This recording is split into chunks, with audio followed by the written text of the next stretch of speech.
Ab-Soul, Herbert. It actually dropped. I can't believe it.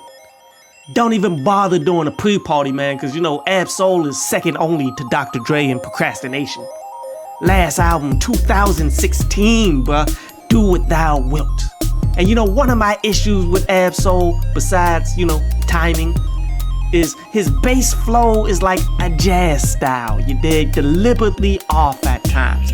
But yet the difference is Ab-Soul goes off flow because it's an imperfection, not an intention grabber because you're about to go off and do something with it. Like he's a dynamic vocalist with an elaborate vocab full of capabilities to remain on point at all times, but chooses not to. And people label it as a style when I see lack of effort, which ultimately becomes the foundation of lackluster works. But let's break down this project, Herbert, which is his government name, and I'm confident he named it in order to symbolize this being a more personal project, having skits like taking you back to him having run-down CD players in the car. He went so deep down the rabbit hole in this project, man. Yes, he did attempt to kill himself while doing this. You can tell this meant a lot to him, and he put everything into it. And he does some very interesting things, like take the Hollandaise song, which I listened to that when it first came out. I reviewed it when it first came out.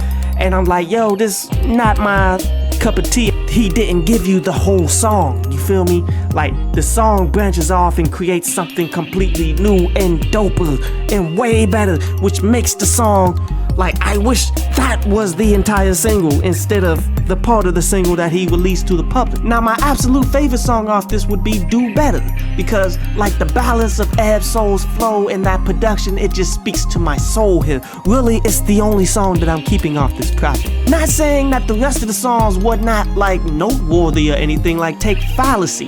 Fallacy here, he's just spitting and he got wordplay on it like, yo, I'm in a bucket with a bucket list, couple bucks in a bucket head chick. Like, aight, that was cool.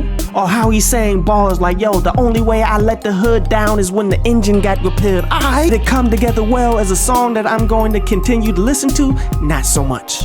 The next notable song I want to talk about would be that Church on the Move, where people not quite getting this concept online yet, but what he means here, you know, staying out of the way, trying to do good by people and such. He is the church and he's always on the move.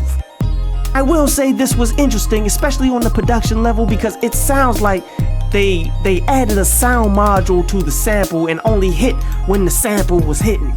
You feel me? And they used it for the bass beat though. Now that was unique. I would have used it more for like a highlight. And the last song I want to talk about is that Gotta Rap, where that got DJ Premier on the production there, man. And that's another person that, you know, people deem as legendary, who musically has some fundamental flaws, but yet people are going to claim it as a style because of the noteworthiness of the things that you've done. Combining these two together became one of the worst songs on the album, but people are going to claim that it's great to the end of times, I guarantee it. But in here, he talks about his attempted suicide, how he says, yo, I tried suicide and I don't know why, when I of all people know that souls don't die. I jumped off the ledge and shattered some teeth, but I still stand behind every word that I speak.